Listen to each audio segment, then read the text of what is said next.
श्रीमद् भगवद गीता ज्ञान की विशेषता। ஸ்ரீமத் பகவத்கீதை ஞானத்தின் சிறப்பு.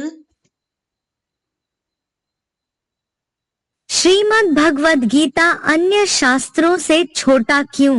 ஸ்ரீமத் பகவத்கீதை மற்ற சாஸ்திரங்களை விட சிறியதாக ஏன் இருக்கிறது? गीता तो है ही एक छोटी सी किताब में सबसे पहले। கீதை முதலில் எல்லாவற்றையும் விட சிறிய புத்தகமாக இருக்கிறது. यज्ञ के आदि में भी है जो गीता ज्ञान सुनाया था, யஜ்ஞத்தின் ஆரம்பத்திலும் எந்த கீதை வந்து சொல்லப்பட்டதோ वो बहुत लंबा चौड़ा था क्या? அது ரொம்ப நீண்டதாக இருந்ததா என்ன? नहीं, இல்லை, वो ही संस्कृत की गीता அதே சம்ஸ்கிருதத்தின் கீதை. और उसके बैठ करके अर्थ करते थे। அந்த சம்ஸ்கிருத கீதைக்கு அர்த்தங்களை விளக்கங்களை சொல்லி இருந்தாங்க. छोटी सी गीता, சிறிய அளவிலான கீதை. और अभी तो देखो कितना विस्तार। இப்போது பாருங்கள் எவ்வளவு விஸ்தாரமாக இருக்கிறது.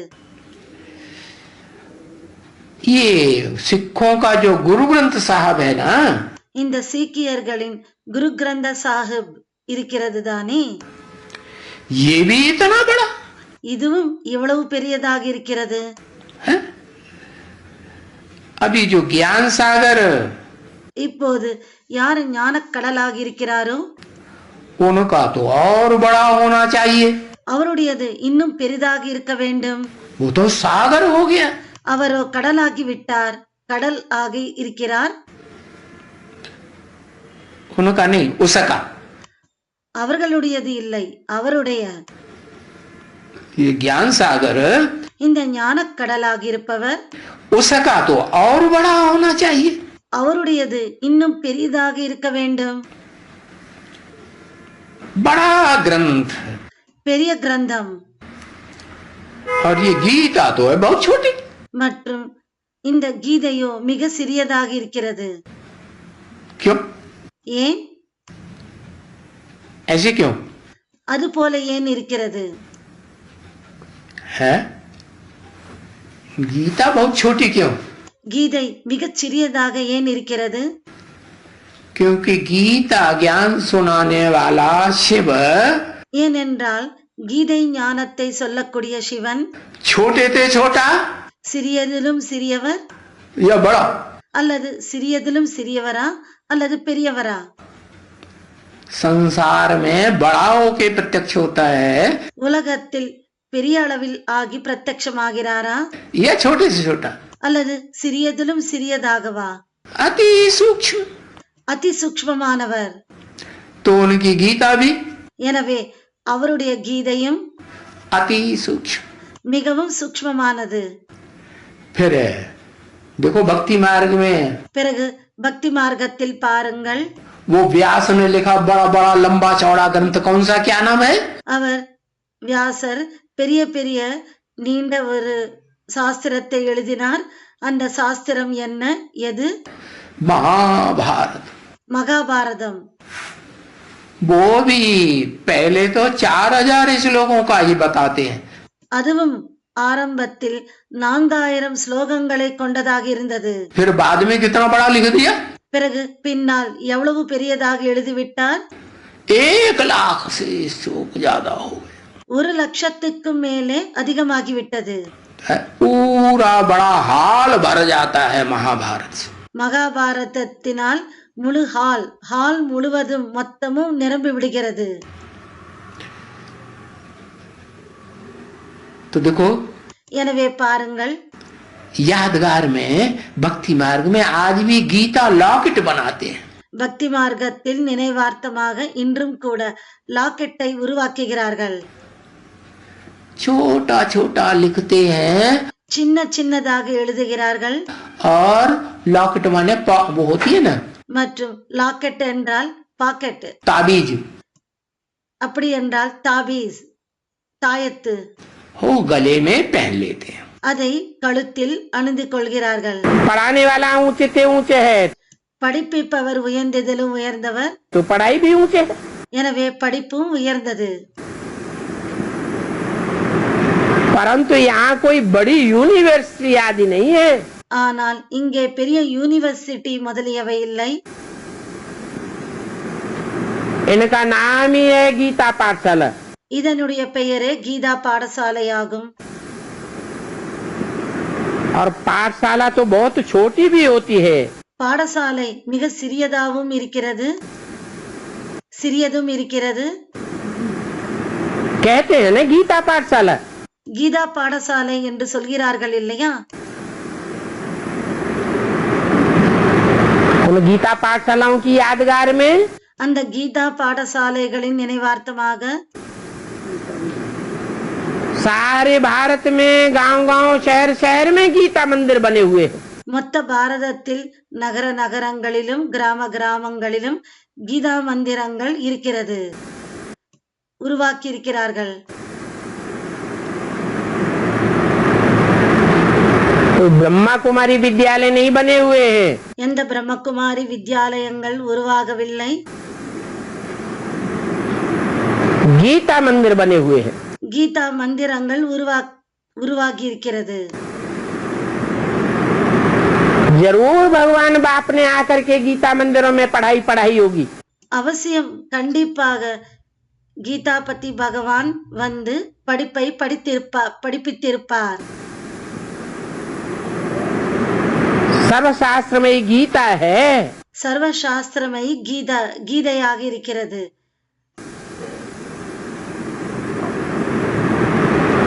தலைச்சிறந்த சாஸ்திரமாக கீதை இருக்கிறது. परंतु और शास्त्रों के मुकाबले ஆனால் மற்ற சாஸ்திரங்களுடன் ஒப்பிடும் பொழுது वो गीता कितनी छोटी है।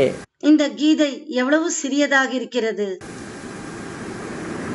और वेद शास्त्र आदि तो कितने बड़े बड़े बनाते हैं।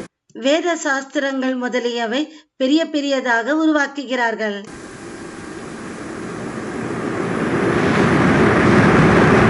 महाभारत का शास्त्र इतना बड़ा बनाया है। மகாபாரத சாஸ்திரத்தை இவ்வளவு பெரியதாக உருவாக்கி இருக்கிறார்கள் कि कोई एक आदमी उसे उठाए भी नहीं सकता है। ஒரு மனிதரால் அதை தூக்கவே முடியாது, அந்த அளவுக்கு பெரியதாக உருவாக்கி இருக்கிறார்கள். गीता बहुत छोटी बनाते हैं। கீதையை மிகச் சிறியதாக உருவாக்குகிறார்கள். इन सभी बातों को இந்த அனைத்து விஷயங்களை अभी तुम बाप के द्वारा समझ गए हो। இப்போது நீங்கள் தந்தையின் மூலமாக புரிந்து கொண்டு விட்டீர்கள்.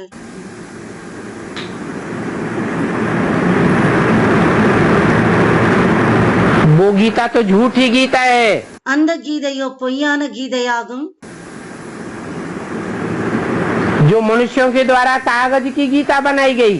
எந்த மனிதர்களின் மூலமாக காகிதத்தின் கீதை வந்து உருவாகி இருக்கிறதோ उस गीता को कहते हैं गीता माता। அந்த கீதைக்கு கீதா மாதா என்று சொல்கிறார்கள். भगवान को कहते हैं गीतापति भगवान। பகவானுக்கு கீதாபதி பகவான் என்று சொல்கிறார்கள். कहते हैं परंतु जानते नहीं है। சொல்கிறார்கள், ஆனால் தெரிந்து கொள்வதில்லை. वास्तव में माता तो चैतन्य होनी चाहिए। உண்மையில் மாதா சைத்தன்யத்தில் இருக்க வேண்டும்.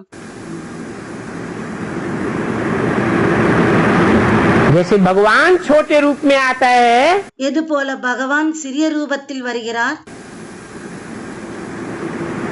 वो माता भी छोटे रूप में आती है। அந்த மாதாவும் சிறிய ரூபத்தில் வருகிறார். परंतु बहुत प्रभावशाली है। ஆனால் மிகவும் பிரபாவமுடையவர். गीता ज्ञान से प्राप्ति। கீதா ஞானத்தினால் பிராப்தி. वो लोग गीता सुनाते हैं, அவர்கள் கீதை சொல்கிறார்கள், परंतु उनके गीता सुनाने से क्या प्राप्ति होती है? ஆனால் அவர்கள் சொல்கிற கீதையினால் என்ன பிராப்தி ஆகிறது, वो तो कोई को पता नहीं है। அது யாருக்கும் தெரிவதில்லை. गीता सुनाते ही सुनाते मर जाते हैं। கீதையை சொல்கிறார்கள், சொல்லிக்கொண்டே இறந்து விடுகிறார்கள். फिर दूसरे जन्म में जाकर के बच्चा बना। பிறகு அடுத்த ஜென்மத்தில் குழந்தையாக பிறக்கிறார்கள். फिर तो नहीं सुनाई सकते. அப்போது சொல்ல முடியாது. जब बड़े हो, बुजुर्ग बने, எப்போது பெரியவர்களாக ஆன பிறகு, வயதான பிறகு, गीता पाठी बने, கீதையை படிப்பவர்களாக ஆகி, तब फिर दूसरों को सुनावे. அப்போதுதான் மற்றவர்களுக்கு சொல்ல முடியும். यहाँ तो बाप இங்கே தந்தை, तुम बच्चों को एक ही बार पढ़ाते हैं. இங்கேயோ தந்தை குழந்தைகளாகி உங்களுக்கு ஒரே ஒரு முறை படிப்பிக்கிறார். जन्म लेने की बात नहीं. ஜன்மத்தை எடுத்துக்கொள்ளக்கூடிய விஷயம் இல்லை.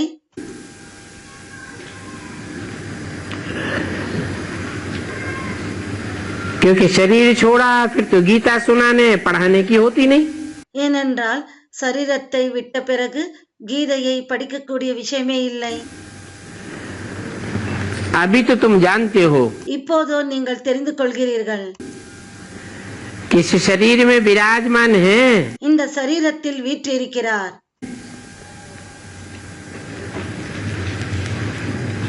जब तक इस शरीर में विराजमान होकर की गीता सुनाते हैं, எதுவரைக்கும் இந்த சரீரத்தில் வீற்றிருந்து கீதையை சொல்கிறாரோ,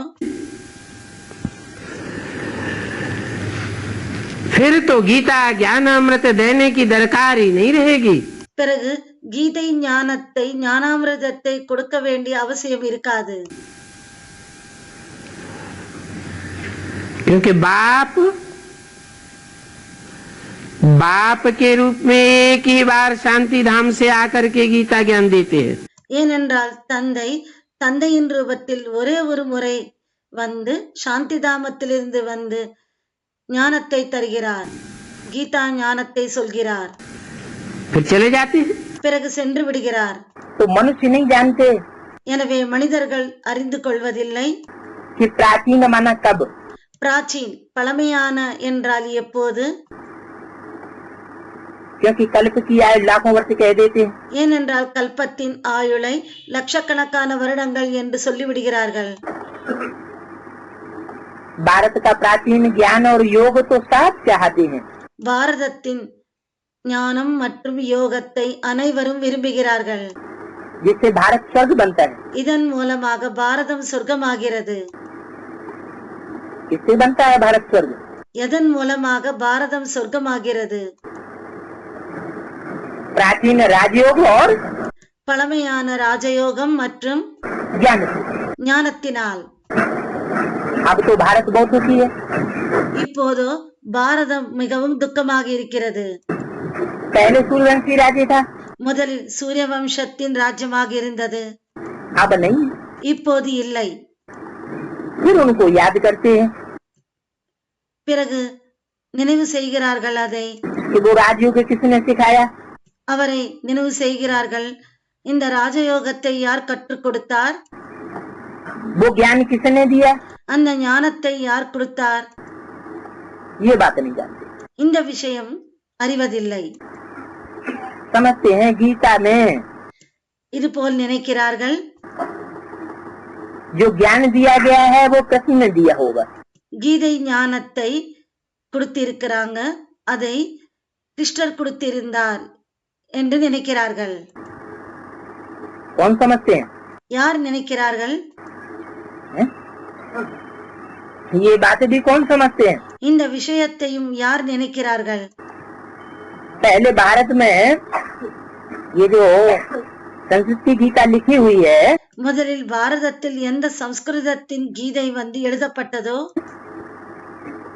उसमें तो गीता का भगवान कृष्ण ही माना गया है. அதில் கீதையின் பகவான் கிருஷ்ணர் என்றுதான் நம்பப்பட்டது. लेकिन वो तो ब्रॉड ड्रामा हो गया. ஆனால் அது பிராட் டிராமா ஆகிவிட்டது. उसकी शूटिंग कहाँ होती है. அதுக்கான ஷூட்டிங் எங்கே நடக்கிறது. ये रिहर्सल करने वाले कौन. இந்த ரிஹர்சலை செய்பவர்கள் யார். जिन्होंने ये शूटिंग की, रिहर्सल की, யார் வந்து இந்த ஷூட்டிங்கை செய்திருக்கிறார்கள், ரிஹர்சல் செய்திருக்கிறார்கள். गीता का भगवान कृष्ण है. கீதையின் பகவான் கிருஷ்ணர் என்று ரிஹர்சல் ஷூட்டிங் செய்திருக்கிறார்கள். साकार है. சாகாரர், निराकारी स्टेज वाला नहीं है। நிராகார ஸ்டேஜ் உடையவர் இல்லை. ये फाउंडेशन कहाँ पड़ता है, இந்த ஃபவுண்டேஷன் எங்கே விழுகிறது? किनके द्वारा पड़ता है? யார் மூலமாக விழுகிறது? ये फाउंडेशन हम ब्राह्मणों की दुनिया में ही पड़ता है। இந்த ஃபவுண்டேஷன் நம்முடைய பிராமண உலகத்திலேயே விழுகிறது. जब तक ब्राह्मणों की ही बुद्धि में ये बात नहीं बैठी है कि எதுவரைக்கும் பிராமண உலகத்திலேயே இந்த விஷயம் உட்காரவில்லையோ, गीता का भगवान कौन, கீதன் பகவான் யார் என்று உட்காரவில்லையோ, गीता माता कौन चैतन्य में, கீதா மாதா சைத்தன்யத்தில் யார் और गीता पति भगवान कौन चैतन्य में, மற்றும் கீதாபதி பகவான் யார் சைத்தன்யமானவர், तब तक बाहर की दुनिया वालों की बुद्धि में ये बातें बैठ सकती है। அதுவரைக்கும் வெளி உலகத்தில் உள்ளவர்களுக்குள் இந்த விஷயம் உட்கார முடியுமா? कि गीता का भगवान कृष्ण नहीं है, निराकार शिव है। கீதாபதி பகவான் கிருஷ்ணர் இல்லை, நிராகார சிவன் என்று உட்காருமா? निराकार शिव को भी नहीं समझते हैं। நிராகார சிவனை கூட புரிந்து கொள்வதில்லை. निराकार शिव का मतलब ये नहीं बिंदु, நிராகார சிவனுடைய அர்த்தம் அவர் புள்ளியாகி இருக்கிறார், அப்படி இல்லை. वो बिंदु तो कुछ करता नहीं है அந்த புள்ளி எதுவும் செய்வதில்லை. जब तक बिंदु रूपी स्टेज में। எதுவரைக்கும் புள்ளி ரூப ஸ்டேஜில் இல்லையோ, वो बिंदु जब तक साकार में ना आए, அந்த புள்ளி எதுவரைக்கும் சாகாரத்தில் சரீரத்தில் வரவில்லையோ और निराकारी स्टेज को प्रत्यक्ष न करे, மற்றும் நிராகார ஸ்டேஜை பிரத்யக்ஷம் செய்யாத வரைக்கும் तब तक वो संसार में परमात्मा बाप बन करके அதுவரைக்கும் பரமாத்மா உலகத்தில் प्रत्यक्ष भी नहीं होता பிரத்யக்ஷமும் ஆகுவதில்லை. है तो वो निराकार। அவரோ நிராகாரராவார். निराकार का मतलब सिर्फ बिंदु नहीं है, நிராகாரரின் அர்த்தம் அவர் புள்ளியாக இருப்பது அப்படி இல்லை. उसका गहरा अर्थ ये है அதோடைய ஆழமான அர்த்தம் இதுதான், निराकारी स्टेज वाला। நிராகார ஸ்டேஜ் உடையவர். धर्म पिताएं भी निराकारी स्टेज वाले होते हैं। தர்ம பிதாக்களும் நிராகார ஸ்டேஜ் உடையவர்களாக இருக்கிறார்கள். उनके चित्र को देखो, அவர்களின் சித்திரத்தை பாருங்கள், चेहरे को ध्यान से देखो, गुरु नानक को देखो, बुद्ध को देखो, முகத்தை கவனமாக பாருங்கள்,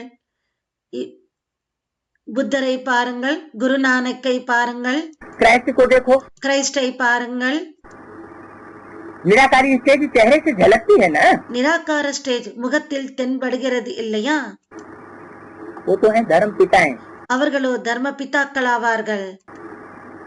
लेकिन उन बापों का भी बाप जब इस सृष्टि पर प्रत्यक्ष होता है, ஆனால் அந்த தந்தைகளுக்கெல்லாம் தந்தையாக இருப்பவர் எப்போது இந்த சிருஷ்டியில் பிரத்யட்சமாகிறாரோ, आदि सनातन देवी देवता धर्म की स्थापना करने के लिए, ஆதி சனாதன தேவி தேவதா தர்மத்தை ஸ்தாபனை செய்வதற்காக वो तो कितनी निराकारी स्टेज वाला होगा।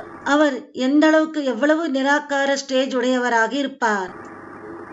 एवर लास्टिंग, எவர் லாஸ்டிங், एवर प्योर कहा जाता है। எவர் பியூர் என்று சொல்லப்படுகிறார். एवर प्योर का भी कोई प्रूफ चाहिए। எவர் பியூர் என்று அதுக்கும் ப்ரூஃப், நிரூபணம் வேண்டும்.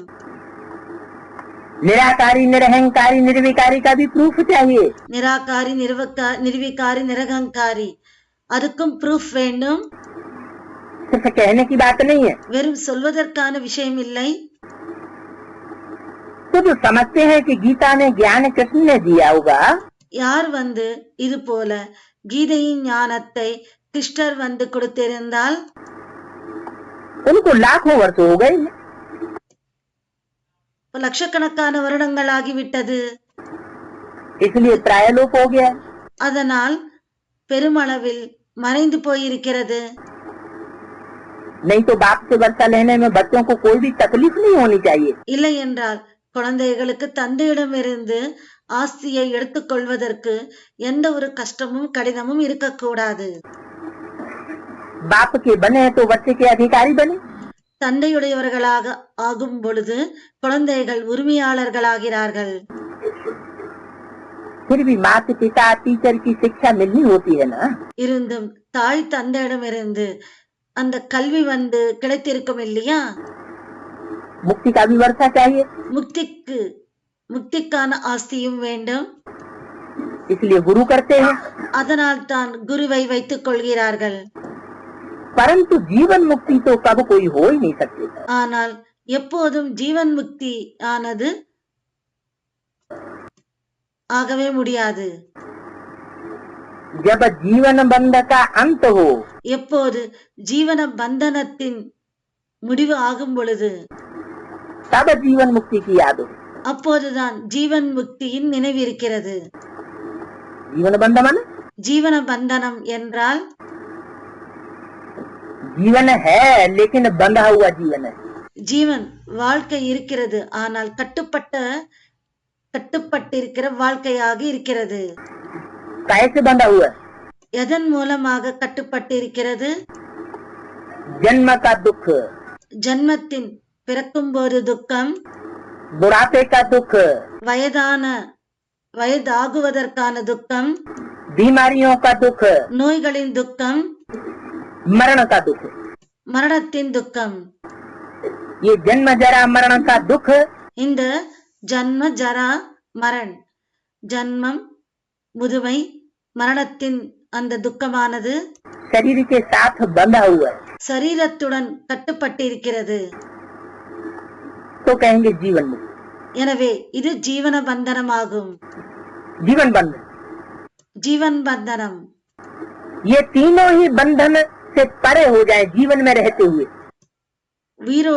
உயிருடன் அந்த சரீரத்திலேயே இருந்து கொண்டே அந்த அந்த மூன்றிலிருந்தும் கடந்து விடணும். जीवन मुक्ति की आदि ही तभी ஜீவன் முக்தியின் நினைவு அப்போதுதான் हो सकती है அப்போதுதான் இருக்க முடியும்.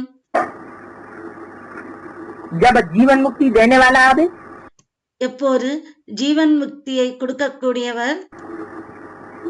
मनुष्यों ने सिर्फ सुना है कि सेकंड में जीवन मुक्ति है, மனிதர்கள் வந்து சொல்கிறார்கள், सेकंड में मनुष्यों ने सिर्फ सुना है कि மனிதர்கள் இதை மட்டும் கேட்டிருக்கிறார்கள். सेकंड में जीवन मुक्ति अथवा सेकंड में रावण ஒரு செகண்டில் ஜீவன் முக்தி மற்றும் राज्य से राम राज्य, ஒரு செகண்டில் ராவண ராஜ்யத்திலிருந்து ராமராஜ்யம், पतित से पावन, பதித்தத்திலிருந்து பாவனமாக परंतु कैसे? ஆகும் என்று நினைக்கிறார்கள். ஆனால் அது எப்படி? वो तो जानते ही नहीं। அதை அவர்கள் அறிவதே இல்லை. उन ब्राह्मणों की झूठी गीता है, அந்த பிராமணர்களுடையது பொய்யான கீதையாகும். क्योंकि वो कहते हैं श्री कृष्ण भगवान वाच, ஏனென்றால் அவர்கள் சொல்கிறார்கள் ஸ்ரீ கிருஷ்ண பகவானின் வாக்கியம் என்று சொல்கிறார்கள். अब श्री कृष्ण तो भगवान हो नहीं सकता, இப்போது ஸ்ரீ கிருஷ்ணர் பகவானாக இருக்கவே முடியாது.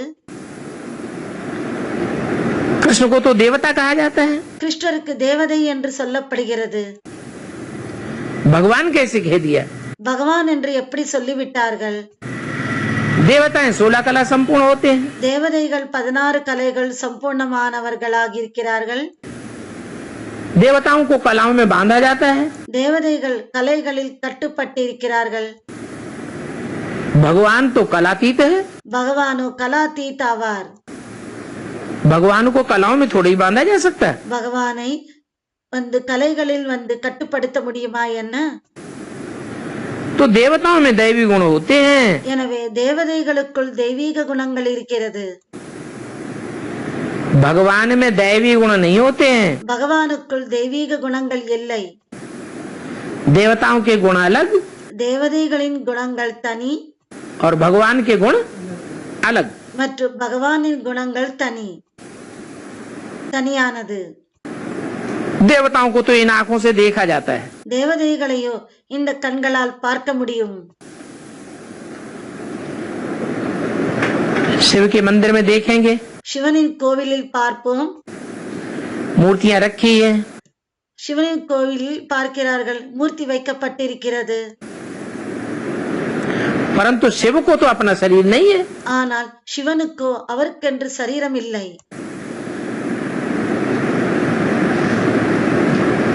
वो परमात्मा है, அவர் பரமாத்மா ஆவார். परमात्मा अर्थात परमात्मा। பரமாத்மா என்றால் பரம் ஆத்மா. ईश्वर प्रभु भगवान आदि से कोई अर्थ नहीं निकलता है। ஈஸ்வர் பிரபு, பகவான் முதலியவைகளால் அர்த்தம் வருவதில்லை. परमात्मा अर्थात பரமாத்மா என்றால் सुप्रीम आत्मा। சுப்ரீம் ஆத்மா. तुम तो सुप्रीम नहीं हो, நீங்களோ சுப்ரீம் இல்லை. तो फर्क देखो कितना है तुम्हारी आत्मा और उस आत्मा में। எனவே பாருங்கள், உங்களுடைய ஆத்மாவுக்கும் அவருடைய ஆத்மாவுக்கும் எவ்வளவு வித்தியாசம் இருக்கிறது என்று பாருங்கள். तुम आत्मा अभी परमात्मा से सीख रहे हो, ஆத்மாக்களாகிய நீங்கள் இப்போது பரமாத்மாவிடம் கற்றுக்கொண்டிருக்கிறீர்கள். और वो परमात्मा तो कोई से सीखा नहीं है। மற்றும் அந்த பரமாத்மா யாரிடமும் கற்றுக்கொள்ளவில்லை. कृष्ण तो बताते हैं शास्त्रों में, கிருஷ்ணருக்கோ சொல்கிறார்கள் சாஸ்திரங்களில், संदीपन गुरु को गुरु बनाया, उनसे சந்தீபன் குருவை அவருடைய குருவாக இருந்தார், सीखा। அவரிடம் கற்றுக்கொண்டார். तो देखो ये वंडरफुल बात है, எனவே இது வண்டர்ஃபுல்லான விஷயங்களாகும். जो शिव बाबा किसी से सीखता नहीं है। சிவபாபா யாரிடமும் அவர் வந்து கற்றுக்கொள்வதில்லை. उस फादर को हम परमात्मा अर्थात फादर कहते हैं। அவரை பரமாத்மா அப்படி என்றால் ஃபாதர் என்று சொல்கிறார்கள். टीचर भी कहते हैं, டீச்சர் என்றும் சொல்கிறார்கள், गुरु भी कहते हैं, குரு என்றும் சொல்கிறார்கள். और कोई आत्मा बाप टीचर गुरु तीनों नहीं बन सकती। மற்றபடி வேறெந்த ஆத்மாவும் தந்தை, டீச்சர், குருவாக ஆகவே ஆக முடியாது. ये तो शिव बाबा ही है, இதுவோ ஒரு சிவபாபா தான். एक ही परमात्मा है, उनको कहा जाता है फादर। ஒரே ஒரு பரமாத்மா, அவருக்கு தான் ஃபாதர் என்று சொல்லப்படுகிறது. 4/11/68 की वाणी का 3रा पेज। 4. तो बच्चों के लिए फादर है, எனவே குழந்தைகளுக்காக ஃபாதர் ஆகி இருக்கிறார். तो फादर है तो टीचर भी चाहिए। இப்ப ஃபாதர் ஆகி இருக்கிறார் என்றால் டீச்சரும் வேண்டும். वो एक ही फादर है जो टीचर भी है, गुरु भी है। அவர் ஒரே ஒரு ஃபாதர் தான், டீச்சராகவும் இருக்கிறார், குருவாகவும் இருக்கிறார். हाँ, ये कहेंगे हर एक को पहले ஆம், இதை சொல்வார்கள். फादर चाहिए, ஒவ்வொருத்தருக்கும் ஃபாதர் வேண்டும், फिर टीचर चाहिए, பிறகு டீச்சர் வேண்டும், पिछाड़ी को सदगति के लिए गुरु चाहिए। கடைசியில் சத்கதிக்காக குருவும் வேண்டும். आजकल तो ठग लेते हैं, இன்றைய காலத்திலோ ஏமாற்றுகிறார்கள். कहते हैं बच्चों को भी गुरु कराना चाहिए। சொல்கிறார்கள் குழந்தைகளுக்கும் கூட குருவாக வேண்டும் என்று, तो सदगति हो जाए। அப்போது சத்கதி ஆகும் என்று. नहीं तो गुरु हमेशा पिछाड़ी में किया जाता है। இல்லை என்றால் எப்போதும் குரு வந்து பின்னால், கடைசியில் தான் குரு வேண்டும். वानप्रस्थ होने के बाद गुरु करते हैं। வானப்பிரஸ்தா ஆன பிறகு குருவை வைத்துக் கொள்கிறார்கள். तो बाप भी कहते हैं मैं तुम्हारा बाप टीचर भी எனவே தந்தையும் சொல்கிறார், बनता हूँ। நான் உங்களுடைய தந்தை, உங்களுக்கு தந்தை மற்றும் டீச்சராக ஆகிறேன். मैं ही तुम्हारा सदगति दाता सदगुरु भी बनता हूँ। நான் தான் உங்களுடைய சத்கதி தாத்தா, சத்கதியை கொடுக்கக்கூடிய வள்ளலாக இருந்து சத்குருவாக ஆகிறேன். तो सदगति देने वाला எனவே சத்கதியை செய்பவர் गुरु एक है, குரு ஒருவர் தான் இருக்கிறார். बाकी तो अनेक गुरु हैं। மற்றவர்கள் வந்து பலர் குருமார்கள் இருக்கிறார்கள். सब दुर्गति करने वाले। அனைவரும் துர்கதியை செய்பவர்களாக இருக்கிறார்கள். वो दुर्गति ही देते हैं। அவர்கள் துர்கதியை தான் தருகிறார்கள். सिख लोग कहते भी हैं சீக்கியர்கள் சொல்கிறார்கள், एक सदगुरु अकाल मूर्त। ஒரு சத்குரு நிராகார் அகால மூர்த்தி என்று சொல்கிறார்கள். एक सदगुरु है, बाकी सब गुरु हो गए। ஒரு சத்குரு, மற்றவர்கள் அனைவரும் குருமார்களாகிவிட்டார்கள். मैं तो सभी का सदगति दाता हूँ। நான் அனைவருக்கும் சத்கதியை கொடுக்கக்கூடிய வள்ளலாக இருக்கிறேன். गीता के विषय पर समझाने की युक्ति। கீதையின் விஷயத்தின் மீது புரிய வைக்கக்கூடிய யுக்தி. तो ये समझाना होता है। எனவே இதை புரிய வைக்க வேண்டி இருக்கிறது. रावण राज्य और राम राज्य। ராவண ராஜ்யம் மற்றும் ராமராஜ்யம். तो कोई वहाँ कॉन्फ्रेंस में जाना चाहिए। எனவே யாராவது அங்கே கான்ஃபரன்ஸில் செல்ல வேண்டும். तो भी संस्कृत गीता अच्छी जानते हो। அதுவும் சம்ஸ்கிருதத்தின் கீதையை நன்றாக தெரிந்திருப்பவர்கள். तो वो बहुत अच्छा समझा सकते हैं। அவர்கள் மிக நன்றாக புரிய வைக்க முடியும். और तुम्हारी तो सच्ची गीता है। உங்களுடையதோ உண்மையான கீதையாகும். है वो संस्कृत गीता அந்த சம்ஸ்கிருதத்தின் கீதை झूठी क्यों? பொய்யானதாக ஏன் இருக்கிறது? क्योंकि ढेर सारी टीकाएं हो गई। ஏனென்றால் ஏராளமான விளக்க உரைகளாகிவிட்டது. ढेर सारी व्याख्याएं हो गई। ஏராளமான விளக்கங்களாகிவிட்டது. तुंडे तुंडे मतिर्भिन्न। துண்டே துண்டே மதிர் பின்னா, தனித்தனியான மனிதர்களின் தனித்தனியான வழிகளாக இருக்கிறது. यहाँ तो एक सुप्रीम सोल गॉड फादर है जो समझाते हैं। இங்கேயோ ஒரு சுப்ரீம் காட் ஃபாதர் புரிய வைக்கிறார்.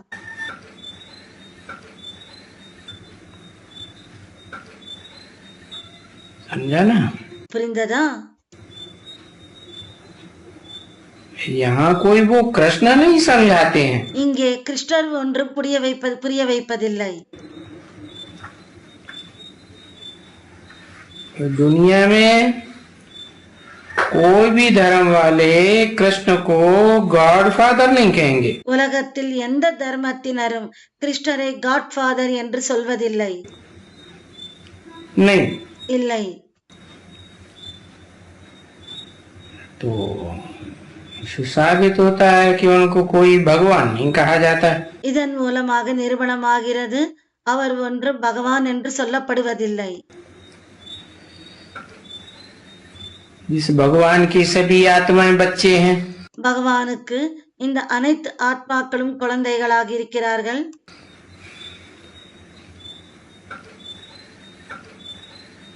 वो आत्माएं जो बच्चे हैं गॉड फादर के, அந்த ஆத்மாக்கள் காட் ஃபாதரின் குழந்தைகளாக இருக்கிறார்கள். वो उनको गॉड फादर ही कह के बुलाते हैं। அவர்கள் காட் ஃபாதர் என்று சொல்லிதான் கூப்பிடுகிறார்கள். कोई बाप को थोड़े ही बुलाते हैं। யாராவது தந்தை என்று சொல்லி கூப்பிடுகிறார்களா என்ன? या धर्म पिता को थोड़े ही बुलाते हैं। அல்லது தர்ம பிதாக்களை கூப்பிடுகிறார்களா என்ன? जिस्म को कभी भी गॉड नहीं कहा जा सकता है। சரீரதாரியை எப்போதும் காட் ஃபாதர் என்று சொல்லப்படுவதில்லை. एक ज भूल है, ஒரே ஒரு தவறாகி இருக்கிறது. जिस भूल के कारण सारी दुनिया भूली हुई है। இந்த தவறின் காரணத்தினால் முழு உலகமும் மறந்து போயிருக்கிறது. हैं? वो भूल है அந்த தவறு गीता का भगवान बच्चे को बता दिया। அந்த தவறு என்னவென்றால் கீதையின் பகவான் கிருஷ்ணருக்கு குழந்தைக்கு சொல்லிவிட்டார்கள். जिस बच्चे की पूजा करते हैं, எந்த குழந்தைக்கு பூஜை செய்கிறார்களோ कृष्ण बच्चा, கிருஷ்ண குழந்தை, पूजा तो पवित्र की जाएगी ना। பூஜையோ பவித்திரத்துக்கு தானே செய்யப்படுகிறது. है? जिसमें पवित्रता नहीं होती है वो तो राक्षस कहे जाते हैं। யாருக்குள் பவித்திரத்தா இருப்பதில்லையோ தூய்மை இருப்பதில்லையோ அவர் ராட்சசர் என்று சொல்லப்படுகிறார். है? वो कर्मेंद्रियां है ना, இந்த கர்மேந்திரியங்கள் இருக்கிறது இல்லையா, उन कर्मेंद्रियों का राक्षसी कर्म करते हैं। அந்த கர்மேந்திரியங்களின் மூலமாக ராட்சச கர்மங்களை செய்கிறார். जैसे कामेंद्रिय, எது போல காமேந்திரியம் இருக்கிறது. तो जो हिंसक हैं எனவே எது ஹிம்சையாகி இருக்கிறதோ, ஹிம்சை செய்கிறதோ, उनको बताया कि सारी सृष्टि हिंसक बनाई दी। அவர்களுக்கு சொல்கிறார் முழு சிருஷ்டியும் ஹிம்சையாளர்களாக ஆகிவிட்டது. तो बच्चों को बताया எனவே குழந்தைகளுக்கு சொன்னார், कि तुम्हें आज की दुनिया की जो गद्दी नसीन है, चाहे समाज में, நீங்கள் இன்று உலகத்தில் சமுதாயத்தில் யார் வந்து பதவியில் அமர்ந்திருக்கிறார்களோ, चाहे धर्म क्षेत्र में, चाहे राज्य क्षेत्र में, தர்ம கஷேத்திரத்தில் ஆகட்டும் அல்லது ராஜ்ய கஷேத்திரத்தில் ஆகட்டும், गद्दियों पर बैठे हुए हैं। அந்த பதவியில் அமர்ந்திருக்கிறார்கள். वो तुम्हारे पास हमारे अहंकार के नहीं आ रहे, दे अहंकार चढ़ा हुआ है। அவர்கள் உங்களிடம் வந்து தேகாபிமானத்தினால் அவர்கள் உங்களிடம் வருவதில்லை. ஏனென்றால் அவர்களுக்குள் அவர்களின் மீது தேக அகங்காரம் அதிகமாக ஏறி இருக்கிறது. तो पहले पहले तुम उनको ये भूल जाके बताओ। எனவே நீங்கள் முதலில் அவர்களிடம் சென்று இது தவறு என்று சொல்லுங்கள். क्या? என்ன? गीता खंडन की हुई है। கீதை கண்டிதம் ஆக்கப்பட்டிருக்கிறது. कैसे खंडन कर दी? எப்படி கண்டிதமாகி இருக்கிறது? गीता जिसमें राजयोग का ज्ञान है, கீதையில் எந்த ராஜயோகத்தின் ஞானம் இருக்கிறதோ, राजाई कैसे प्राप्त होती है इस ज्ञान से, இந்த ஞானத்தினால் ராஜாங்கம் எப்படி பிராப்தி ஆகிறது, वो राज भरा हुआ है। அந்த ரகசியங்கள் நிரம்பி இருக்கிறது. क्या राजाई? என்ன ராஜாங்கம்? दुनिया में जो राजाइयां चली हैं, உலகத்தில் எந்த ராஜாங்கங்கள் வந்து நடந்ததோ,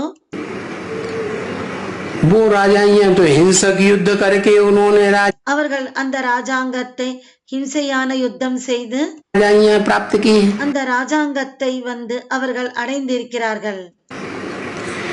लेकिन भगवान इतनी ऊंची चीज हिंसा करना थोड़ा ही सिखाएगा। ஆனால் பகவான் இந்த அளவுக்கு உயர்ந்ததாக இருக்கிற பொருளை வந்து ஹிம்சையால் வந்து செய்ய கற்று தருவாரா?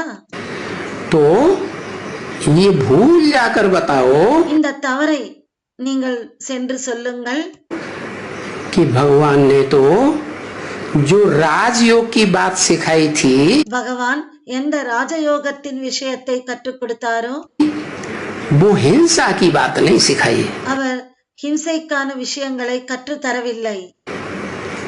वो तो ये बताया है அவர் இதை சொல்லியிருக்கிறார். गीता में, கீதையில் कामेश क्रोधेश रजोगुण समुद्भव, அவர் கீதையில் காமேஷு குரோதேஷு ரஜோகுண சமுத்பவ என்று சொல்லியிருக்கிறார். ये काम और क्रोध जो हैं, இந்த காமம் மற்றும் கோபம் எது இருக்கிறதோ ये रजोगुण से उत्पन्न होते हैं, இது ரஜோ குணத்தினால் பிறக்கிறது. और रजोगुण देवताओं में नहीं होता, ரஜோகுணம் தேவதைகளுக்குள் இருப்பதில்லை. सात्विक गुण प्रधान होता है उनमें। அவர்களுக்குள் சாத்வீக குணம் முதன்மையாக இருக்கிறது. तो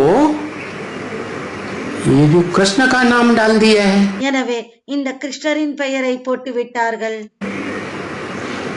वो तो बच्चा है, அவர் குழந்தை ஆவார். भले 16 कला संपूर्ण पवित्र है, அவர் 16 கலைகள் சம்பூர்ண பவித்திரமானவராகத்தான் இருக்கிறார். हैं? तो उस पवित्र की पूजा होती है। எனவே அந்த பவித்திரமாக இருப்பவருக்கு பூஜை நடக்கிறது. बड़े कृष्ण की तो पूजा नहीं होती। பெரிய கிருஷ்ணருக்கோ பூஜை நடப்பதில்லை. क्यों? ஏன்? कहते हैं बड़ा कृष्ण था तो उसको तो 8 पटरानियां थी। ஏனென்றால் பெரிய கிருஷ்ணர் இருந்தார், அவருக்கு 8 பட்டராணிகள் இருந்தார்கள். 16,000 रानियां थी, 16,000 ராணிகள் இருந்தார்கள். ये था वो था, इतने बच्चे थे. இது இருந்தது, அது இருந்தது, இத்தனை குழந்தைகள் இருந்தார்கள். तो पवित्र थोड़ा ही रहा. அப்போது அவர் பவித்திரமானவராக இருந்தாரா என்ன? उस पवित्र की पूजा करते हैं, அந்த பவித்திரத்துக்கு பூஜை செய்கிறார்கள். बच्चा की, குழந்தைக்கு.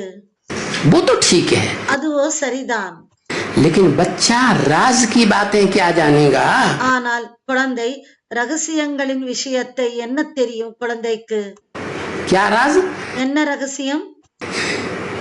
कि इंद्रियों के ऊपर जीत पाएंगे இந்திரியங்களின் மீது வெற்றி அடைந்தால் तो विश्व की बादशाही मिलेगी. அப்போது விஸ்வத்தின் பாதுஷாஹி கிடைக்கும். இந்திரியங்களின் மீது வெற்றி அடைந்தால் விஸ்வத்தின் பாதுஷாஹி கிடைக்கும். इंद्रिय जीते जगत जीत. இந்திரிய ஜீத்தே ஜெகத் ஜீத்.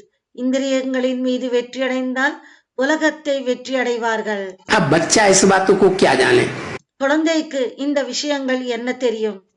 कि इंद्रिय को कैसे जीतना होता है. இந்திரியங்களை எப்படி வெற்றி அடைவது என்று குழந்தைக்கு எப்படி தெரியும்? है? तो ये भूल जाकर उनको बताओ எனவே இந்த தவறை அவர்களுக்கு சென்று சொல்லுங்கள். कि गीता में जो कृष्ण का नाम डाल दिया है, கீதையில் எந்த கிருஷ்ணரின் பெயரை போட்டு இருக்கிறார்களோ ये बड़ी भारी भूल हो गई. இது மிகப்பெரிய தவறாகிவிட்டது என்று சொல்லுங்கள். ये भूल करने से இந்த தவறு செய்வதனால் दुनिया के जो और धर्म के धर्म पिता हैं और उनके फॉलोअर्स हैं, உலகத்தில் மற்ற தர்மங்களின் தர்ம பிதாக்கள் மற்றும் அவர்களுடைய ஃபாலோவர்ஸ் वो कृष्ण को भगवान मानने के लिए बिल्कुल तैयार नहीं होते. அவர்கள் கிருஷ்ணரை பகவானாக ஏற்றுக்கொள்வதற்கு முற்றிலும் தயாராக இருப்பதில்லை. दिखलाना है कि காண்பிக்கணும். इसमें तो ढेर सारे श्लोक हैं இதில் ஏராளமான ஸ்லோகங்கள் இருக்கிறது. जिनसे ये साबित होता है இதன் மூலமாக இது நிறுவனமாகிறது. कि भगवान तो निराकार है, பகவானோ நிராகாரராவார், भोक्ता है, அபோக்தாவாக இருக்கிறார், अकर्ता है, அகர்த்தாவாக இருக்கிறார், अजन्मा है. அஜன்மாவாக இருக்கிறார். अब ये तो तुमने गीता का भगवान कृष्ण को बनाई दिया. நீங்களோ கீதையின் பகவானாக கிருஷ்ணரை ஆக்கிவிட்டீர்கள். वो तो जन्म लेता है, शरीर भी छोड़ता है, அவர் பிறப்பை எடுத்துக்கொள்கிறார், ஜன்மம் எடுக்கிறார் மற்றும் சரீரத்தையும் விடுகிறார். उसका तो गुरु भी हुआ. அவருக்கு குருவும் இருப்பார். भगवान का कोई गुरु हो सकता है क्या? பகவானுக்கு யாராவது குரு இருப்பாரா என்ன? जैसे ये बड़ी सभाएं होती हैं, எது போல பெரிய சபைகள் இருக்கிறதோ उनमें ये अच्छी तरह से उनको समझाना पड़े அங்கே அந்த சபைகளில் இதை நன்றாக புரிய வைக்கணும், மிக நன்றாக. कि व्यास ने भूल की है வியாசர் தவறு செய்திருக்கிறார். इस बात की எந்த விஷயத்தில் தவறு செய்திருக்கிறார்? कि गीता का भगवान साकार कृष्ण है. கீதையின் பகவான் சாகார் கிருஷ்ணர் என்று. क्या भूल गई? என்ன தவறு செய்திருக்கிறார்? एक तरफ शास्त्रों में लिख दिया है सतयुग में 16 कला संपूर्ण, ஒரு பக்கம் சாஸ்திரத்தில் சத்யுகத்தில் 16 கலைகள் சம்பூர்ணமானவர் என்று எழுதியிருக்கிறார்கள். त्रेता में 14 कला संपूर्ण, திரேதாயுகத்தில் 14 கலைகள் சம்பூர்ணமானவர்கள், द्वापर में 8 कला संपूर्ण होते हैं. துவாபர யுகத்தில் 8 கலைகள் சம்பூர்ணமானவர்கள் இருக்கிறார்கள் என்று. और दूसरी तरफ क्या लिख दिया? மற்றும் இன்னொரு பக்கம் என்ன எழுதிவிட்டார்கள்? द्वापर में जन्म लेने वाला कृष्ण துவாபர யுகத்தில் ஜன்மத்தை எடுக்கக்கூடிய கிருஷ்ணர் कितने कला संपूर्ण? எத்தனை கலைகள் சம்பூர்ணமானவர்? 16 कला संपूर्ण. 16 கலைகள் சம்பூர்ணமானவர். जबकि बताते हैं அதே நேரத்தில் சொல்கிறார்கள் कृष्ण मनुष्य वेश में आया. கிருஷ்ணர் மனித வேடத்தில் வந்தார். तो जब कृष्ण मनुष्य वेश में आया तो எனவே கிருஷ்ணர் மனித வேடத்தில் வந்தால் 16 कला संपूर्ण क्यों? வந்திருந்தால் 16 கலைகள் சம்பூர்ணமானவராக எப்படி? द्वापर में टोटल 16 कलाएं होती ही नहीं है. துவாபர யுகத்தில் டோட்டலாக 16 கலைகள் இருப்பதே இல்லை. 8 कलाएं ही तो रह जाती हैं. 8 கலைகள் தானே இருந்து விடுகிறது. तो कृष्ण भी कितने कला संपूर्ण होना चाहिए था? எனவே கிருஷ்ணரும் கூட எத்தனை கலைகள் சம்பூர்ணமானவராக இருக்க வேண்டும்? हैं? 8 कला संपूर्ण होना, उन्होंने क्या लिख दिया? 8 கலைகள் சம்பூர்ணமானவராக இருக்க வேண்டும். ஆனால் அவர்கள் என்ன எழுதிவிட்டார்கள்? 16 कला संपूर्ण. 16 கலைகள் சம்பூர்ணமானவர் என்று எழுதிவிட்டார்கள். तो व्यास ने भूल कर दिए. எனவே வியாசர் தவறு செய்து விட்டார். क्या भूल कर दिए? என்ன தவறு செய்து விட்டார்? कि कृष्ण को कहाँ युग में, कौन से युग में डाल दिया? கிருஷ்ணரை எந்த யுகத்தில் போட்டு விட்டார்? द्वापर में डाल. भगवान துவாபர யுகத்தில் போட்டு விட்டார். तो माना, लेकिन द्वापर युग में डाल दिया. பகவானாக ஏற்றுக்கொண்டார், ஆனால் துவாபர யுகத்தில் போட்டு விட்டார். और क्या भूल कर दी? மற்றும் வேற என்ன தவறு செய்து விட்டார்? दूसरी भूल कर दी है இன்னொரு தவறை செய்திருக்கிறார். कि उन्होंने ये नहीं सोचा ஆனால் அவர் இதை யோசிக்கவில்லை. कि भगवान आएगा तो सृष्टि में कुछ परिवर्तन करके जाएगा. பகவான் வந்தால் சிருஷ்டியில் ஏதாவது மாற்றம் செய்து செல்வாரா? यह सृष्टि और ही नीचे गिरती चली जाएगी. அல்லது சிருஷ்டி மேலும் கீழே விழுந்து விடுமா? हैं? परिवर्तन करके जाएगा ना. மாற்றத்தை செய்து செல்வார் இல்லையா? लेकिन भगवान को दिखा दिया द्वापर के अंत में. ஆனால் பகவானை துவாபர யுகத்தின் கடைசியில் காண்பித்து விட்டார். और सृष्टि में आ गया कलयुग महापापी. மற்றும் சிருஷ்டி மகா பாவமான கலியுகம் வந்துவிட்டது. ये क्या भगवान के आने की निशानी हुई? அப்போ இது என்ன, பகவான் வந்ததற்கான அடையாளமானதா என்ன? इससे भगवान साबित होता है. இதன் மூலமாக பகவான் நிறுவனமாகிறாரா? अरे वो तो धर्म पिताएं भी आए बड़े बड़े सृष्टि पर. அரே, பெரிய பெரிய தர்ம பிதாக்களும் இந்த சிருஷ்டிக்கு வந்திருக்கிறார்கள். वो बड़ी बड़ी जनरेशन के मालिक बन के बैठ गए. அவர்கள் பெரிய பெரிய ஜெனரேஷனுக்கு மாலிக் எஜமானனாகி உட்கார்ந்தார்கள்.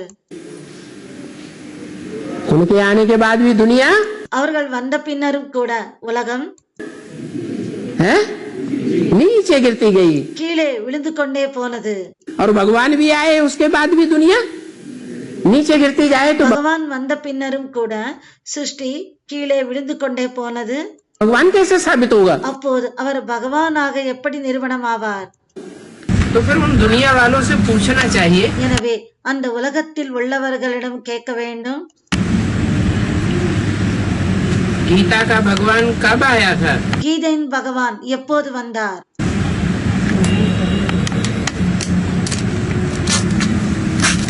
तो दुनिया वाले क्या कहेंगे? உலகத்தில் உள்ளவர்கள் என்ன சொல்வார்கள்?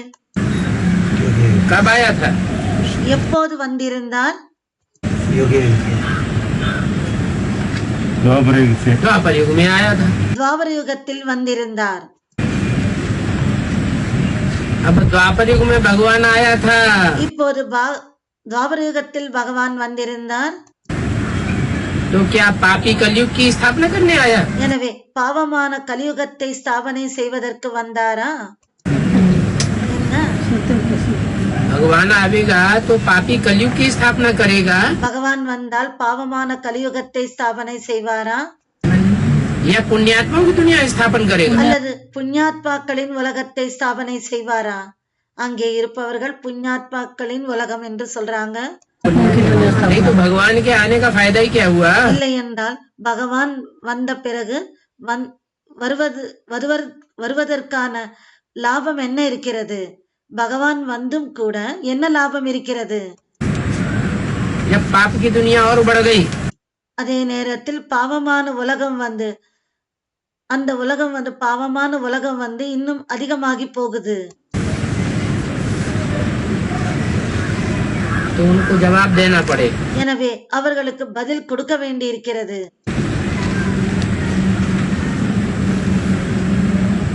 चलो दुनिया वालों को तो जवाब दे दिया. சரி, உலகத்தில் உள்ளவர்களுக்கு பதிலை கொடுத்து விட்டீர்கள். कि द्वापर में नहीं आया. துவாபர யுகத்தில் வரவில்லை என்று.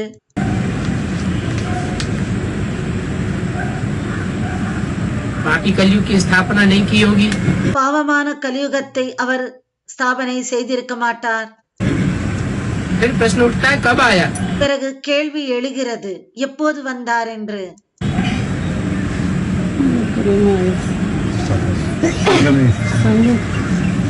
जरूर कहेंगे சங்கமயுகம் சொல்றாங்க वो 4 युग है, चतुर्युगी है। யுகங்கள் 4 யுகங்கள், சத்துர்யுகி 4 யுகங்கள் இருக்கிறது. उन चारों युगों में जो तमो प्रधान युग है, அந்த 4 யுகங்களில் எது தமோ பிரதான யுகமாக இருக்கிறதோ पाप का युग है, பாவமான யுகமாக இருக்கிறது. उसके अंत में ही आया होगा। அதனுடைய கடைசியில் தான் வந்திருப்பார். नहीं तो पाप की दुनिया का अंत कौन करेगा। இல்லை என்றால் பாவமான யுகத்தின் முடிவை யார் செய்திருப்பாங்க? सिवाय भगवान के। பகவானை தவிர யார் செய்வாங்க முடிவை? गीता में जो लिखा है यदा यदा हि धर्मस्य, கீதையில் என்ன எழுதியிருக்கிறார்களோ யதா யதாஹி தர்மஸ்ய என்று எழுதியிருக்கிறார்கள்.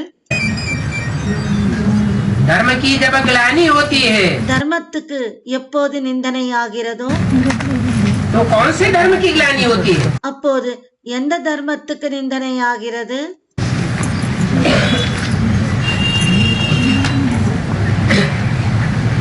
और दुनिया में जो भी धर्म है वो तो धर्म के नाम पर पहले से ही अधर्म है। உலகத்தில் மற்ற மற்ற தர்மங்கள் இருக்கிறது. அதில் அந்த தர்மங்கள் எல்லாம் முதலிலிருந்தே அதர்மமாகத்தான் இருக்கிறது. वो धर्म है ही नहीं।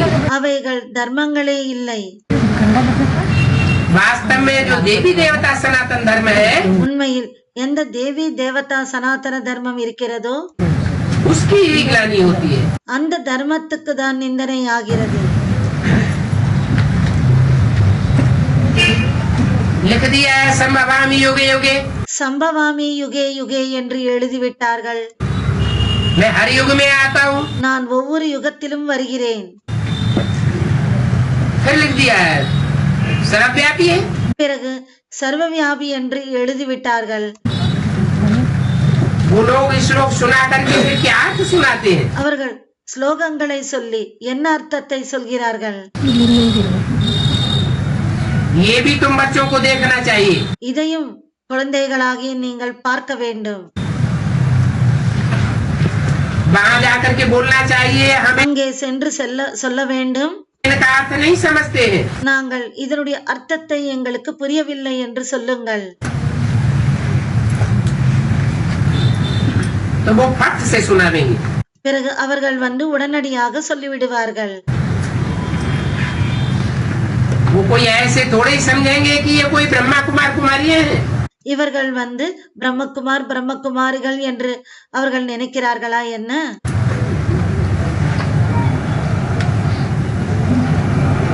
करके तुम्हारा सफेद ड्रेस है உங்களுடையது வெள்ளை ஆடையாக இருக்கிறது. परंतु तुम्हारे पर कोई ब्रह्मा कुमारी का छापा थोड़ा ही लगा हुआ है। ஆனால் உங்களின் மீது பிரம்மகுமாரிகளின் முத்திரை வந்து இருக்கிறதா என்ன?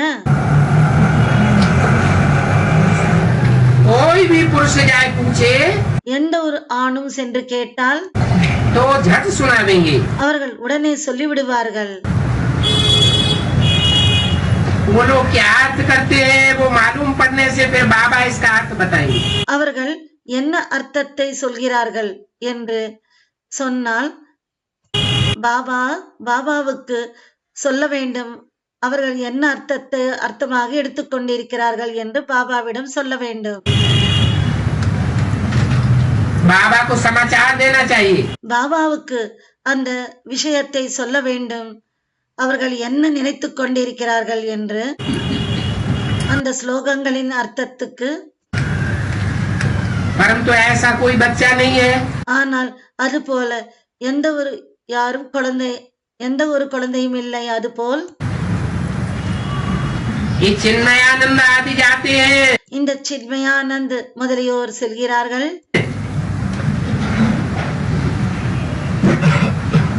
सभी तरफ जाते हैं। அனைத்து பக்கத்திலும் செல்கிறார்கள். कहाँ भी जाए सुनाया आना चाहिए। எங்கேயும் போய் சொல்ல வேண்டும்.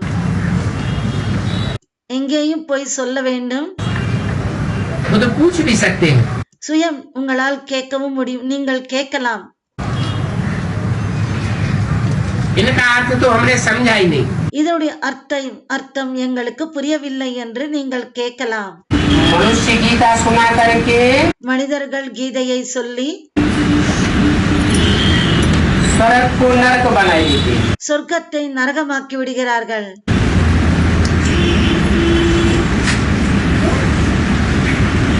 इस पॉइंट पर समझाने के लिए जोर दिया जाता है।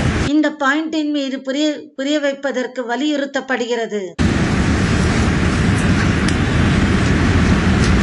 कि मनुष्यों की सुनाई हुई गीता से மனிதர்களால் சொல்லப்பட்ட கீதை स्वर्ग से नरक कैसे बन जाता है। மனிதர்களின் மூலமாக சொல்லப்பட்ட கீதையால் சொர்க்கம் வந்து எப்படி நரகமாகி விடுகிறது. और भगवान जो गीता सुनाते हैं மற்றும் பகவான் எந்த கீதையை சொல்கிறாரோ उससे नरक से स्वर्ग बन जाता है। அதன் மூலமாக நரகத்திலிருந்து சொர்க்கமாகிறது. भगवान की गीता से एक सेकंड में பகவானின் கீதையினால் ஒரு செகண்டில் नरक से स्वर्ग बन जाता है। நரகத்திலிருந்து சொர்க்கமாகி விடுகிறது. और मनुष्यों की सुनाई हुई गीता से மனிதர்களால் சொல்லப்பட்ட கீதையினால் 2500 वर्ष में स्वर्ग से 2500 வருடங்களில் சொர்க்கத்திலிருந்து नरक बन जाता है। நரகமாகி விடுகிறது.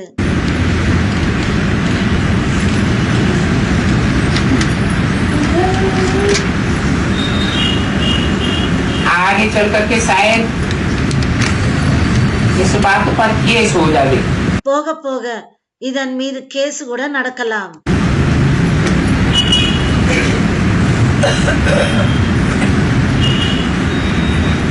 गीता जिस भगवान की सुनाई हुई है கீதை वो भगवान कोई देहधारी नहीं है। யாரின் மூலமாக கீதை சொல்லப்பட்டது என்றால் அவர் தேகதாரி இல்லை. तो देह से ऊपर आम रहने वाला है। அவர் தேகத்திலிருந்து கடந்திருப்பவர், निराकार है। நிராகாரர். निराकार ही आकर के जब गीता ज्ञान सुनाते हैं நிராகாரர் வந்துதான் எப்போது ஞானத்தை சொல்கிறாரோ, கீதை ஞானத்தை சொல்கிறாரோ, तो मनुष्यों को निराकारी निर्विकारी निरहंकारी बनाते हैं। மனிதர்களை நிராகாரி நிர்விகாரி நிரகங்காரியாக ஆக்குகிறார். अभी तुम बच्चे इस पॉइंट पर समझाने की कोशिश कर रहे हो। இப்போது குழந்தைகளாகிய நீங்கள் இந்த பாயிண்டின் மீது புரிய வைப்பதற்கு முயற்சி செய்து கொண்டிருக்கிறீர்கள்.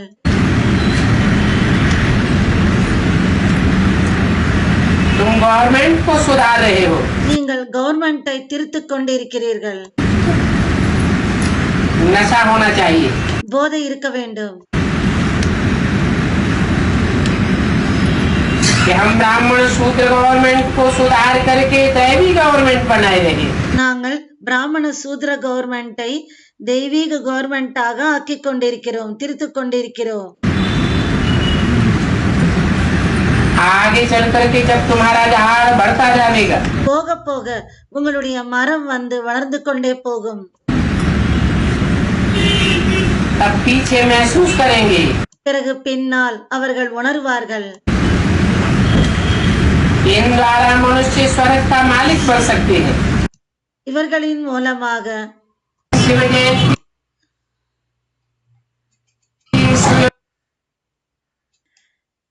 இதன் மூலமாக மனிதர்கள் சொர்க்கத்திற்கு மாலிக்காக முடியும். शिव जयंती श्रीमद् भगवत गीता जयंती சிவ ஜெயந்தி பின்னால் ஸ்ரீமத் பகவத்கீதா ஜெயந்தி ஆகும். नकी कृष्ण जयंती सो गीता जयंती அல்லது கிருஷ்ண ஜெயந்தி தான் கீதா ஜெயந்தியா? சிவ ஜெயந்தி தான் ஸ்ரீமத் பகவத்கீதா ஜெயந்தியா அல்லது கிருஷ்ண ஜெயந்தி தான் கீதா ஜெயந்தியா?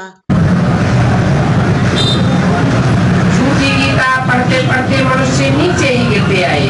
பொய்யான கீதையை படித்து படித்து மனிதர்கள் கீழேதான் விழுந்து கொண்டே வந்தார்கள். और बाप के समझाने से कितना ऊपर चढ़ते हो. மற்றும் தந்தையின் புரிய வைத்தலினால் எவ்வளவு உயர்ந்தவர்களானார்கள்.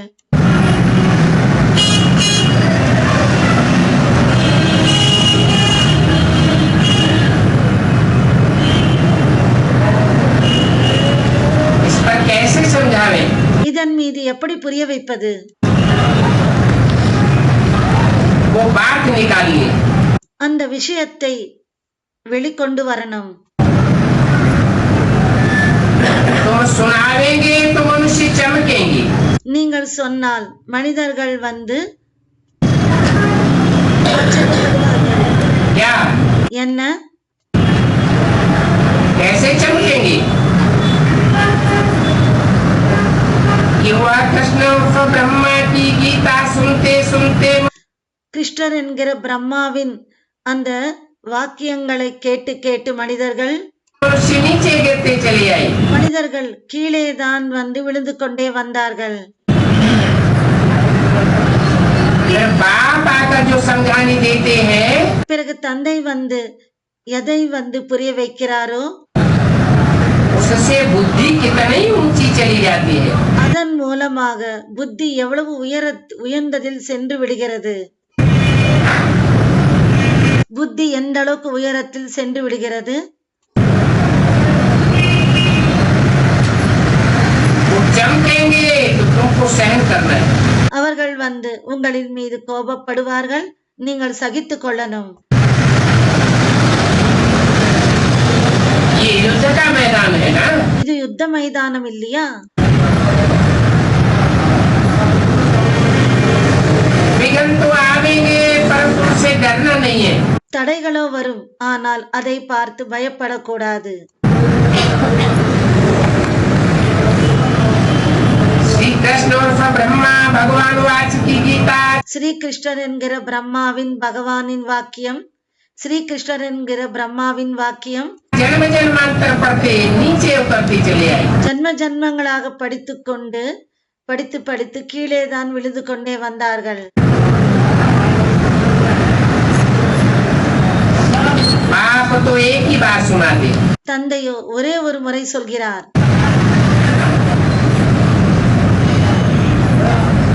इससे गति सदगति हो जाती. இதன் மூலமாக கதி சத்கதி ஆகிவிடுகிறது. क्राइस्ट ने कौन सा बाइबल रचा. கிரைஸ்ட் எந்த பைபிளை படைத்தார்? जो मुक्ति को पाए. அவர் முக்தியை அடைந்தார் என்று कोई भी मुक्ति को नहीं पा सकते. யாருமே முக்தியை அடைய முடியாது. और मुक्ति को तो तब ही पावेंगे முக்தியை அப்போதுதான் அடைவார்கள் जब कि बाप आवेंगे. எப்போது தந்தை வருகிறாரோ அப்போதுதான் முக்தி அடைவார்கள். आप समान जरूर बनाना है. தங்களுக்கு சமமாக கண்டிப்பாக ஆக்கணும். इस नॉलेज में समझाने वाला बहुत अच्छा चाहिए. இந்த நாலேஜில் புரிய வைப்பவர்கள் நன்றாக புரிய வைப்பவர்கள் வேண்டும்.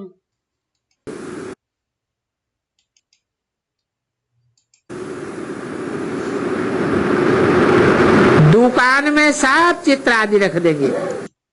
கடையில் அனைத்து சித்திரங்களும் வைத்து விடணும்.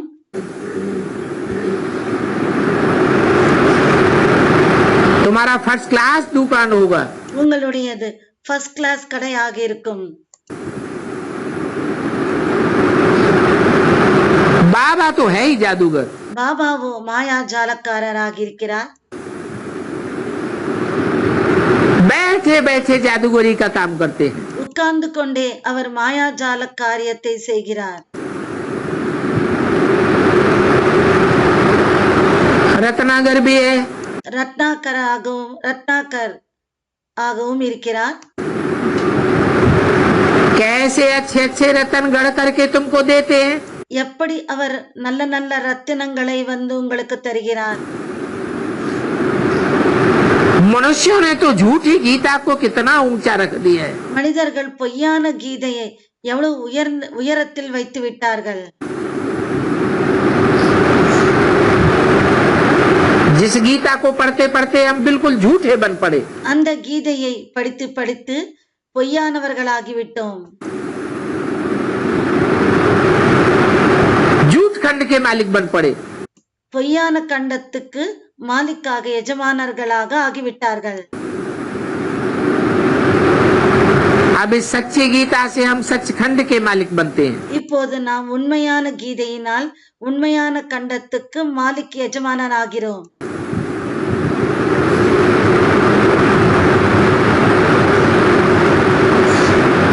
झूठी गीता में பொய்யான கீதையில் गीता का भगवान कृष्ण को डाल दिया है. கீதையின் பகவான் கிருஷ்ணரை போட்டு விட்டார்கள்.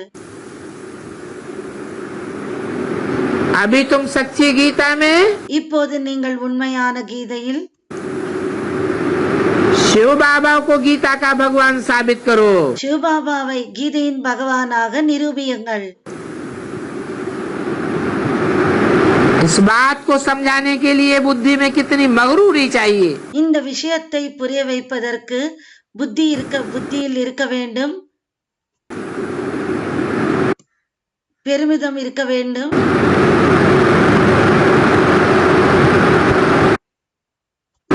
ऐसी सर्विस का नशा बहुत होना चाहिए. அப்படிப்பட்ட சர்வீஸ்க்கான போதை நிறைய இருக்க வேண்டும்.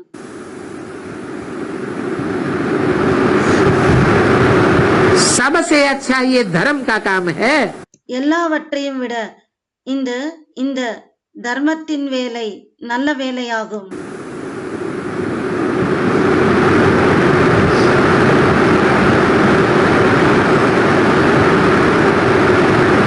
कौन सा काम बताया?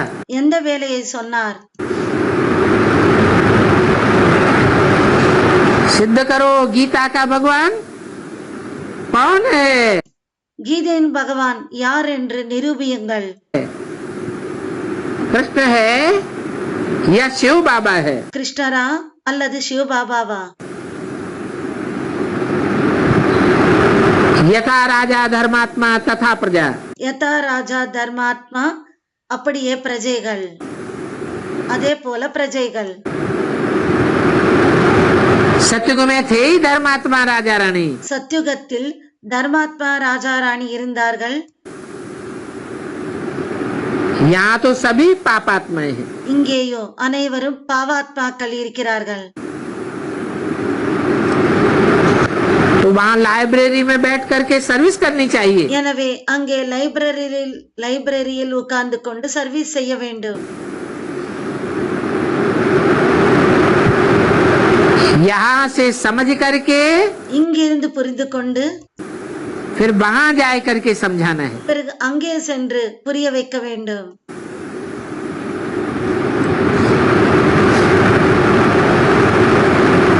वहाँ फिर बहुत आवेंगे. பிறகு அங்கே நிறைய பேர் வருவார்கள். और धीरे धीरे तुम्हारा नाम बाला होता जाएगा. பிறகு மெதுவாக உங்களுடைய பெயர் புகழ் அடைந்து விடும். तुम्हारी नॉलेज तो बिल्कुल क्लियर है. உங்களுடைய நாலேஜ் முற்றிலும் தெளிவாக கிளியர் ஆகி இருக்கிறது. परंतु जब तुम दुकान निकालो तब तो नाम निकले. ஆனால் நீங்கள் கடையை திறந்தால் தானே உங்களுடைய பெயர் புகழடையும், பெயர் வரும். तब तो लोगों को मालूम पड़े. அப்போதுதானே உலகத்தில் உள்ளவர்களுக்கு தெரிய வரும்.